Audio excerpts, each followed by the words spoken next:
नमस्कार दोस्तों। देखिए, ममता बनर्जी दूसरी जगह से चुनाव लड़ेंगी या नहीं, इस बात को लेकर ज़्यादा डिबेट नहीं है, क्योंकि ये तय हो चुका है कि वो दूसरी जगह से चुनाव नहीं लड़ेंगी। एक गलती तो उन्होंने ये की थी कि वो नंदीग्राम से चुनाव लड़ने के लिए आ गई अपनी सीट छोड़कर, और अब दूसरी गलती ये कर दें कि इसके बाद एक और सीट से चुनाव लड़ लें। ये महागलती होगी, और ये बात सब लोग नहीं कह रहे हैं। आज प्रधानमंत्री नरेंद्र मोदी ने भी अपनी चुनावी रैली में ये बात क्लियर कह दी। इसके अलावा नरेंद्र मोदी ने इस इशू को आगे बढ़ाते हुए कई और ऐसी बातें कह दी जिनका जवाब अब ममता जी के पास बिल्कुल नहीं है।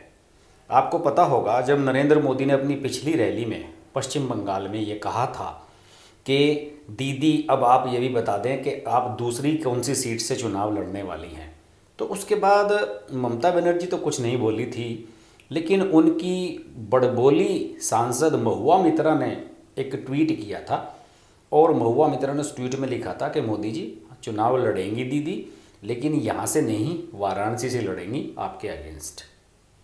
ये ट्वीट कर दिया था उन्होंने। इसके अलावा कुछ टीवी चैनल्स पर भी बड़े आक्रामक तरीके से महुआ मित्रा बोलती हुई नजर आई थी। महुआ मित्रा का अंदाज है, वो इस तरह की बातें करती रहती हैं और इंग्लिश में बोलती हैं, और इंग्लिश में जब ट्वीट करती हैं तो बहुत हाई लेवल पर पहुंच जाती हैं। आम जनता की समझ में नहीं आता कि वो कहना क्या चाह रही हैं, लेकिन अपनी इस बात को कहकर उन्होंने ममता बनर्जी की मुसीबत और बढ़ा दी। नरेंद्र मोदी ने आज जिस रैली को संबोधित किया, उन्होंने सोनारपुर इलाके में जनसभा को संबोधित किया, और वाराणसी से जो चुनाव लड़ने का ममता बनर्जी वाला शगुफा है, उसको उन्होंने खूब लपेट लपेट कर ममता बनर्जी को धोया। उन्होंने ये कहा कि ममता अगर बनारस से चुनाव लड़ेंगी तो उन्हें वहाँ तिलक वाले लोग बहुत मिलेंगे, चोटी वाले लोग भी बहुत मिलेंगे। यहाँ वह जय श्री राम के नारे से चिढ़ती हैं, वहाँ हर हर महादेव भी सुनने को मिलेगा, फिर वह क्या करेंगी। और इसके अलावा मोदी ने यह भी कहा कि विधानसभा चुनाव हारने के बाद लोकसभा चुनाव में जरूर हाथ आजमाइए दीदी। यहाँ हल्दिया से वाराणसी का जो वाटरवे हमारी सरकार ने विकसित किया है, वो आपको मदद करेगा। मैंने सुना है कि टीएमसी में इन दिनों बहुत बड़ा मंथन चल रहा है। उनका कहना है कि ताव में आकर दीदी ने नंदीग्राम जाने का फैसला तो कर लिया, लेकिन ये उनकी बहुत बड़ी गलती साबित हुआ। नंदीग्राम में अपनी हार होते देख टीएमसी ने यह तय कर लिया था कि ममता दीदी को दूसरी सीट से भी लड़ाया जाए, लेकिन कुछ समझदार लोगों ने फिर दीदी को स्पष्ट कहा कि ये उनकी दूसरी बड़ी गलती होगी, जैसे कि मैं आपसे शुरू में कह रहा था। इसके अलावा मोदी ने और भी टोंटबाजी की ममता बनर्जी पर, और कोई कसर नहीं छोड़ी। उन्होंने कहा कि दीदी की पार्टी अब कह रही है कि ममता अब वाराणसी से लोकसभा चुनाव लड़ेंगी। उन्होंने महुआ मित्रा वाले ट्वीट को पढ़ लिया है मोदी ने शायद। इससे दो बातें साफ होती हैं। एक तो दीदी ने बंगाल में अपनी पराजय स्वीकार कर ली है, दूसरा दीदी अब बंगाल के बाहर अपने लिए जगह तलाश करने में जुट गई है। मेरी आपसे एक ही प्रार्थना है, बनारस के लोगों पर, यूपी के लोगों पर गुस्सा मत करिएगा दीदी। यूपी बनारस के लोगों ने मुझे इतना प्यार दिया है, वो आपको भी बहुत स्नेह देंगे दीदी। अच्छा है, विधानसभा हारने के बाद लोकसभा में जरूर हाथ आजमाइए। और उन्होंने ये भी कहा कि मेरे बनारस के लोग, यूपी के लोग इतने बड़े दिल वाले हैं कि आपको बाहरी नहीं टूरिस्ट कहेंगे। यहाँ नरेंद्र मोदी ने उस बात का खुलासा किया, उस बात को लेकर कमेंट कर दिया जहाँ वो नरेंद्र मोदी को ममता बनर्जी बाहरी आदमी कहती रही है कि बीजेपी वाले बाहर से आते हैं और ये बंगाल के नहीं हैं। और उन्होंने ये भी कहा मोदी ने कि उनका हृदय भी बंगाल के लोगों की तरह बहुत बड़ा विशाल है।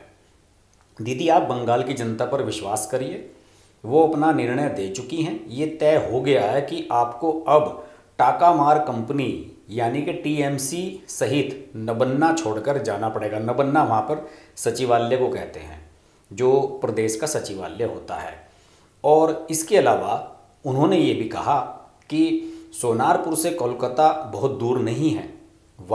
यहाँ का पश्चिमी मिडिल क्लास दिन भर दफ्तरों में, फैक्ट्रियों में काम करता है, व्यापार करता है, लेकिन टीएमसी के तोलाबाज उसकी कमाई पर कट लगाते हैं। टीएमसी के तोलाबाज गरीबों के पेट पर ही लात नहीं मारते, बल्कि उनका राशन भी लूट लेते हैं। यहाँ आई बहन बेटियों को आज मैं एक और बात बताता हूँ, जिसे सुनकर वो हैरान रह जाएंगी।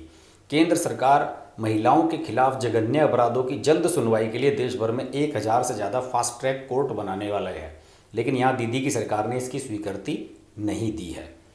इसके अलावा मोदी ने ये भी कहा कि बीते सालों में जो ये निराशा यहाँ फैलाई गई है उसी की आशा में बदलना ही तो आशोल परिवर्तन है, यानी कि सही बदलाव है। कट मनी, बिचौलिए, करप्शन, इनको रोकने का एक बहुत सशक्त माध्यम है डिजिटल इंडिया। इससे तृणमूल कांग्रेस को बहुत दिक्कत है। दीदी की सरकार का रिपोर्ट कार्ड यहाँ की सड़कों पर दिखता है। राजधानी से सटा हुआ इलाका होने के बावजूद जाम और वाटर लॉगिंग की समस्या यहाँ आम है।